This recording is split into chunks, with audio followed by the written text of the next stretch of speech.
The following presentation was given at the Unitarian Universalist Congregation of Tupelo in Tupelo, Mississippi.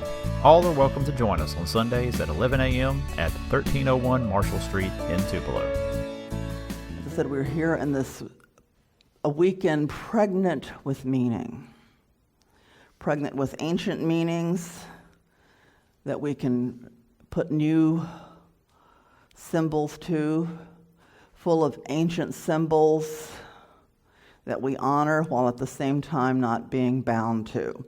I brought if you maybe could lift it up, I brought a painting that a former congregant of mine when I served in Fort Lauderdale created and brought to me after an Easter service where I talked about both the Passover Seder and the Last Supper. This is kind of this person's idea of a Unitarian Universalist Last Supper. So you'll see at this point it's empty, but there are Coke bottles, there are teapots, there's wine glasses, a few things spilling over, and lavender, purple are my favorite colors, so he was nice enough to put it in there. So just a thought that we too could be sitting without necessarily participating in a set ritual, but often our gathering rituals in whatever setting we are, our potluck later today, can also be seen as a sacred meal, even without all the words that we say at the more structured ones.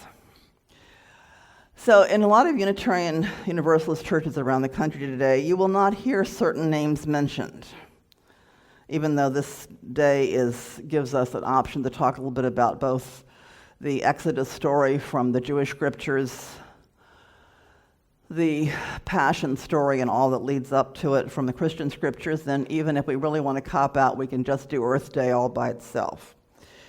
And I know back at where I live here in Oxford, this is their Flower Communion Day, and which I frankly deeply object to, but nobody has listened to me yet. It's a custom, it's something they've done because they didn't have until I came there and then Gail Stratton, my colleague over there, got ordained. They hadn't really had anybody who had the courage to take on the actual story of Easter. Because it's a scary story. Unitarian Universalists seem to sort of enjoy doing Christmas. We have lovely songs to sing, even though our hymnal to some extent has butchered some of them, and that's why I used to always create my own little Christmas hymnal, because I refuse to sing these butchered versions of the old carols. To me, that's like taking a poem and rewriting it. It really isn't something we have the right to do. If we can't sing them the way they were written and kind of reinterpret them for our time, perhaps we don't deserve to sing them at all. So I will be mentioning Jesus. And I'm sure some of you thought, well, what a crazy title. My title today, I said, Jesus, Shamans, Circuses, and Rock Concerts. And you're thinking, well, we knew she was a little odd, but really, come on. But to me, these things are all intertwined. And that's because the story of Easter is not a story that one group, i.e. the Christians, ancient or modern, liberal or fundamentalist, Pentecostal, Roman Catholic, Orthodox. The story is not a story that any group can own, because the story is ancient and it is universal, and it started long before a man named Yeshua, Jesus, walked the earth. And the story started long before this Yeshua, Jesus, may or may not have thought or said that he was especially and uniquely connected to the divine. An understanding of this type is much older. It goes back to the most ancient shamanic nomadic cultures, where someone, usually just one in a fairly small group, but eventually as the nomadic groups grew larger, and certainly as they began to settle down and create agriculture and so on, it became a much more universal thing. All of them needed a sort of what I would call a practitioner of the sacred. There is a desire to have someone who we think knows more than we do. Now, there's tons of lore about shamanism. I've read a lot of it. There's tons more that I haven't read. I've had the pleasure a few times in my life of meeting people that came from cultures that still practice some of their traditional ways, and people, whether they call themselves medicine men or kind of witch doctors, and might have some very clear linear connections to the ancient shamanic tradition. And usually the stories are that whoever becomes a shaman doesn't just get up one day and say, gee, I think I'll go to shaman school. Most of the traditions indicate that it's something that is sort of thrust upon a person, often somewhat against their will. And we see this even in parts of the Jesus story. The story of Jesus and his disciples waiting in the Garden of Gethsemane has that story of him sort of essentially sitting down and saying, God, I really don't want to do this. It sounded like a good idea at the time, but I'm done, I'm over it, or something to that effect. And take this cup away from me. Well, that's how shamans in general always reacted. Often they became ill with some kind of wasting disease, something that might be closer to things we would now understand as fever, maybe a pneumonia, something at a time that not everybody became cured of such things. Sometimes it might have been something more like what we would now say as a nervous breakdown, a sort of psychic breakdown that in the positive cases ended up in a breakthrough. And the understanding is that in this period of illness, whether physical or mental, the person who has been sort of called out, designated to be a shaman, explores realms that are not easily accessible to the average person, except once in a while by a dream or a nightmare, or perhaps in what are sometimes called fever dreams. Those times where we learn that there is more to our psyches and more to life than the everyday, mundane activities of feeding, acquiring means to buy food, and building shelters and the kinds of things that originally created civilization. Sometimes it comes to every one of us to have essentially a tomb underworld experience. If you're one of those who's been not had such an experience, frankly, instead of saying, aren't you lucky, I guess I'm going to be prone to feel a little bit sorry for you. Because it's those kind of experiences that can lead us to sort of transcend the mundane, that can give us larger pictures and can lead us not only out of the underworld back into the everyday middle world. It's not just Tolkien and the hobbits that talked about that. Much more ancient than that. Although figures like Gandalf and Dumbledore are kind of modern versions of shamanic figures. One of my favorite expressions used to describe a shamanic figure is the world walker. It is someone who has become able to walk and therefore potentially mediate between that underworld, which we can think of as our deep unconscious, sometimes even things that manifest themselves in some of our psychic discomfort, mental illness type things, mediate between that and the higher world of what we might call enlightenment, nirvana, a feeling of, for Christians, a feeling of salvation, of being saved, of having atoned and being forgiven for something. These terms that we often dislike as Unitarian Universalists, when really properly understood, certainly apply to our situation as well. Now, most of us here have come up through, at some point in our lives, perhaps a Jewish or Christian upbringing. Some of us may have been exposed to families that didn't practice a religion at all, either just kind of benign neglect or active, chosen agnosticism, atheism, or whatever. And a few of us might have been brought up in a family that practiced what I would call general spirituality, meditating or reading high thoughts, or even partaking of what I'll be talking about next month, of the spiritual smorgasbord of life that's available to us now in an age of internet and television that was not available in past histories. But in earlier times, people needed, in ways that we still need, we needed teachers, we needed mediators. Many people that leave the Catholic Church leave because they're in a huff about the idea that they need to see a priest I think they call it now reconciliation rather than confession usually, and it's usually done face to face. But people say, we don't need a mediator. We can just go directly, if they're still in the Christian tradition, go directly to Jesus, in prayer or whatever. But there's a lot to be said for the mediator role, and this is kind of what shamans were.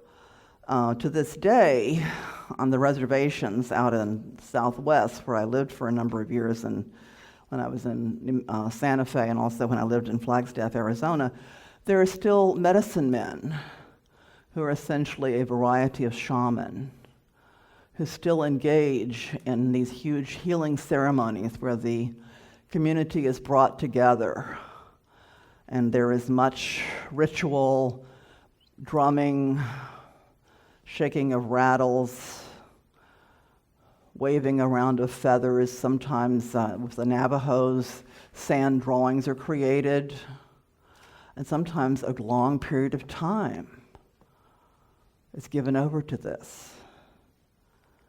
And often these are done as healing ceremonies for both physical and mental anguish. Now, are there miraculous cures? Does someone get up and walk again after being paralyzed? Is somebody going to get up and find, when their x-rays take place, that their cancer's gone? Certainly not guaranteed. Will people often feel better, more hopeful, or more resigned? Will those who are not the one who's sick, but who are there to be in solidarity, will they feel better? Very likely. A gathering of community, a time of singing and solidarity and solemn ritual will strengthen most people. So is it a wasted effort? Absolutely not. So during the Easter week, it's wrong to think of it as just Easter morning. Essentially, it's a drama.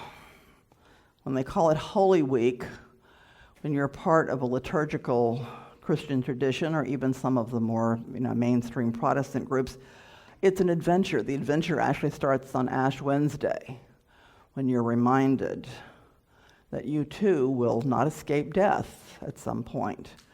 And then often during the season of Lent, people give up something. And I know many UU ministers, certainly, and many Unitarians in general, that now practice Lent in the way of creating a more disciplined life for themselves. So if you have been doing something like that and sort of honoring Lent, by the time you get up to Holy Week, you are prepared for an adventure. It's not just a sort of one-shot show up at a sunrise service, or maybe go dragged by relatives who are still part of the community in a way that you are not, dragged to an evening service. It's a whole week. Easter Monday, it's kind of a preparation day, and people come to church. Well, even prior to that, Palm Sunday, where people get the palms that next year will be ready, ground up for Ash Wednesday. So it becomes a cycle. And when well done, and often it's not well done, when well done in a really fine and progressive Episcopal church, especially in my experience that I had the good luck to be part of for some years before I went to seminary, it is indeed a journey, and a transformative one. So then, Monday and Tuesday are sort of ordinary days. Often Wednesday is a tenebrae service, a service of the shadows, all done with silence, singing, and readings, and no sort of sermon. And Thursday is Maundy Thursday, the stripping of the altar. So all the fancy stuff that are usually there in Catholic and Episcopal and some Lutheran churches is taken away. And then, of course, Good Friday is when they do the Stations of the Cross. There's a wonderful song that they sometimes sing that's actually quite beautiful. My successor in Fort Lauderdale is a professional singer as well and an actress as well as a minister, and I know that she happens to sing this every Easter, actually, and that's that song, "Were You There When They Crucified My Lord?" Now, I realize these songs may not have good connotations for some of you, but again, if you're in the context of the whole journey and ritual, that's what they're essentially doing. They're sort of acknowledging that death happened. And then Saturday, there's a service that's called the Great Liturgy of Easter, which goes back and they read all the readings throughout the Jewish and Christian scriptures that kind of tie together the story of liberation from death. And again, if we don't take this too literally, you can start to see how it becomes a metaphor for all the year's journey through, fall, winter, dormancy, and then into spring and breaking out from a time of dark and often depressing life. And at that liturgy, if they do it late enough in the day, it becomes a liturgy in which at the end, the candle, and we see the light breaking in.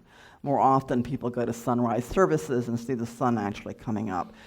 So if you go through this process, then by Easter Day really does feel for people in a sort of metaphorical, spiritual way, like a real day of awakening.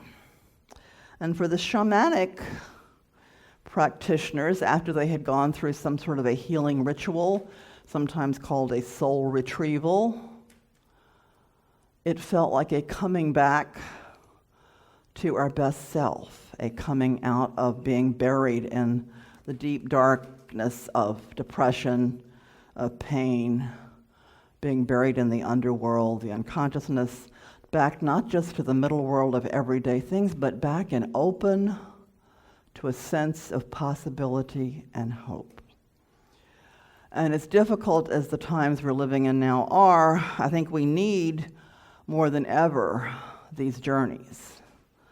We need sometimes people to help us to, even as the Catholics would say through the priest, mediate us, to at least tell us of these journeys, to tell us that they have perhaps on their own, like the ancient shamans, been through and come out the other side. The great rock singer John Lennon, who died so tragically and early, said once, "I've been to the other side, and now I'm here to tell you the tale." Many poets, actors, performers, songwriters, people like that in many ways perform some of the same offices that the ancient shamans and those like the medicine men in the Navajo and Hopi cultures are still doing, and some of the other cultures, Aborigine and so on, that still cling to the old ways. They are still performing those offices. This book that I have had for years, that it turns out is actually a very valuable, kind of hard to find book, is called The Death and Resurrection Show. And the subtitle is From Shaman to Superstar. And it's no accident that, one of the great modern tellings of the Passion story, the Jesus story, is Jesus Christ Superstar. I'm sure how many of you have ever seen some version of that, or at least heard the music. It's worth checking out. Now that we have everything at our disposal, you can hop it up in just a minute on your iPhones or your Androids. It's those versions, Jesus Christ Superstar, in which Jesus is seen as something closer to a rock star, and Godspell, where he's seen as more of a clown figure. Those are all in the shamanic traditions. It's felt that as people quit traveling as much, that some of the offices of the shaman that involve what looked like magic got passed over to the entertainers. And it really isn't that far-fetched. One of the things that's talked about in this book is especially circuses.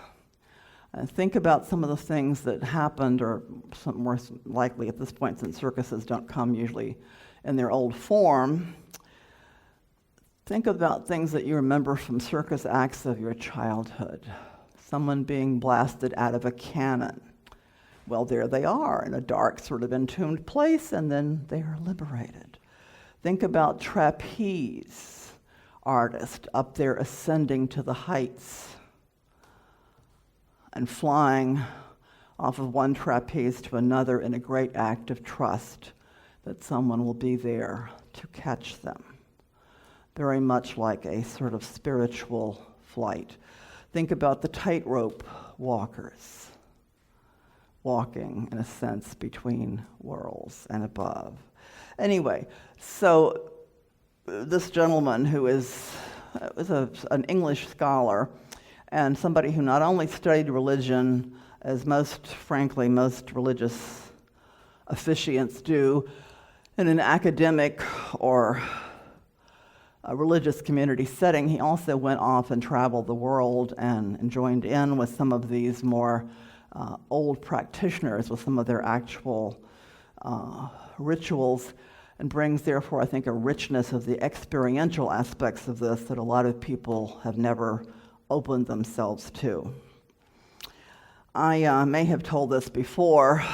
In fact, I suspect I did 2 years ago when I gave a sermon here called Universal Easter, and I talked more about the whole initiation process that used to lead up to people taking their first communion and joining the early church, and how that's similar again to initiations in other cultures. And one such initiation rite that I was able to participate in personally has been sweat lodges. Has anybody else ever been to a really good sweat lodge? Not one that's somebody that has one tiny little teeny bit of Native American blood decided to do for a profit-making adventure, but something that really tried to be as true to the origins as possible. You go into a little kind of like an igloo, covered with cloth mostly now, and they bring in hot stones. It's not a pleasant seeming experience initially, and honestly, a lot of people run screaming out after a couple of minutes. But if you have a good facilitator, as I happened to have when I was invited to one out in New Mexico, and in Arizona actually it was, you begin to go through a process in that warm and comfortable enclosed setting that is kind of a death and dormancy situation, and usually there's singing and rattling and so forth in the process if it's done well. And you go in for come out a little bit and get some breath of fresh air and a little bit of water, and then you go back in. It's usually, they ask that you go through about 3 or 4 rounds. By the time you finally come out and you're back to properly hydrating and back in the real world, 90% of the people that do this do have this real experiential sense of a sort of death and rebirth experience, and I certainly did have that. So it's all about what we open ourselves to, how much we can learn to not be fearful of the fact that if there is more dark and sometimes scary stuff underneath in our unconscious, whether it's those eruptions and terrible dreams or nightmares or depression or whatever, that probably that also indicates that there are other levels that we can achieve in our consciousness through ritual, through meditation, through chanting, and sometimes just accidentally. That there is indeed what we would now think of as a higher and more desirable level of consciousness to have. So I think these seasonal rituals, even though they have been degraded and in many ways become oppressive, and maybe many of us feel put upon as a result of them, they are embedded in something very real. Some of us can experience some of the ecstatic aspects of ritual at things like rock concerts. Some of the great rock and rollers, like the long-deceased Jim Morrison, was very conscious and aware that he played a kind of shamanic role, and a lot of his most famous songs indicate that, and it's not too surprising that he died young. Others do not die young. They live on, like Mick and Rick, Keith, and those people are older than anybody would have ever expected. There's a way to have those experiences and sustain them in real life. But anybody who's ever been to a well-plotted rock concert knows something about ecstasy. And let me just say that kind of experience is not all that different from what our Pentecostal brothers and sisters may experience when they are slain in the Spirit or speak in tongues called glossolalia. So let us as Unitarians not be judgmental or look down upon religious experience that we find primitive maybe and unthinking. Let us take the bigger picture. Let us undertake to understand the universality of rituals that seek to help us experience the dark and distressing times in our individual lives, and even perhaps what we now are sensing as a dark and dismal time in the wider culture. And to keep in mind the possibilities of activities that we can engage in that can greatly enhance our abilities to rise back not just to Middle Earth, not just to everyday life, but to an enhanced state.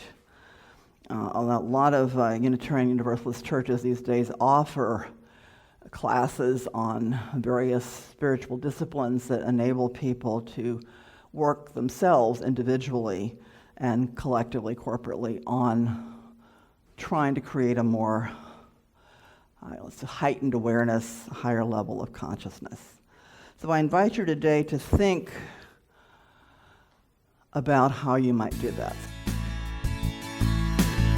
Thanks for listening to the UUC of Tupelo's podcast. You can find us at uuctupeloms.org, on Facebook by searching for UUC Tupelo, or contact us by email at uuctupelocom@gmail.com. That's uuctupelocom@gmail.com. The UUC of Tupelo is a welcoming congregation who accept all people, regardless of creed, color, national origin, gender, or gender identity. We hope you have enjoyed this podcast, and as you head on your way, go in peace, believe in peace, create peace.